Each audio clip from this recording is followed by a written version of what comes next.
اللہ تبارک و تعالیٰ اپنے قرآن کریم فرقان حمید میں ارشاد فرماتا ہے وَسَارِعُوا إِلَىٰ مَغْفِرَةٍ مِّن رَّبِّكُمْ، جب تمہیں اپنے رب کی طرف سے بلاوا آ جائے، جب رب تعالیٰ کا حکم تمہارے لیے آ جائے، بلاوا آ جائے، تو دنیا کے اپنے سارے کام چھوڑ چھاڑ کے رب تعالیٰ کی بارگاہ میں پیش کرو۔ کیا کرو؟ جب اللہ تبارک و تعالیٰ کا بلاوا تمہارے لیے آ جائے تو کیا کرو؟ دنیا کے ہزار کام چھوڑ کر اپنے رب تعالیٰ کے حکم پر عمل کرتے ہوئے رب کی بارگاہ میں حاضر ہو جاؤ۔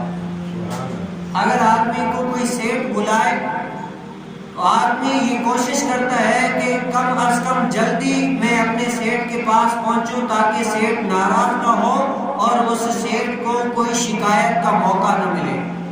اگر سیٹ ناراض ہو گیا تو کیا پتا مجھے نوکری سے بھی نکال دے، اور دوسرا یہ کہ اگر میں جلدی نہ پہنچا تو کیا پتا کہ وہ مجھ پر غصہ کرے۔ تو اس نوکر کی، اس دنیاوی ملازم کی یہ ہے کہ وہ اپنے اس شخص کے پاس جلدی پہنچنے کی کوشش کرتا ہے۔ رب تعالیٰ فرماتا ہے کہ جب رب کا بلاوا آ جائے نا، جب تمہیں رحمت کی طرف بلایا جائے، وَسَارِعُوا إِلَىٰ مَغْفِرَةٍ مِّن رَّبِّكُمْ، جب تمہیں اپنے رب کی طرف سے مغفرت کی طرف بلایا جائے تو سارے کام چھوڑ چھاڑ کے اپنے رب کریم کے دربار میں حاضر ہو جائے۔ یہ بڑی مشکل سی بات ہے کہ آدمی اس دنیا کے اندر لالچ بھی انسان کے دل میں بھرا پڑا ہو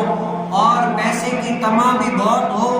اور آزان کی آواز بھی آ رہی ہو،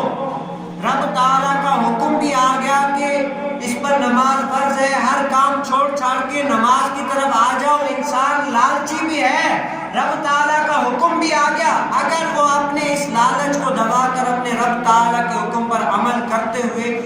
مسجد میں آ جاتا ہے، رب تعالیٰ کے حکم پر عمل کرتا ہے، تو کامیاب بندہ وہ ہے جو اپنے سارے کام چھوڑ چھاڑ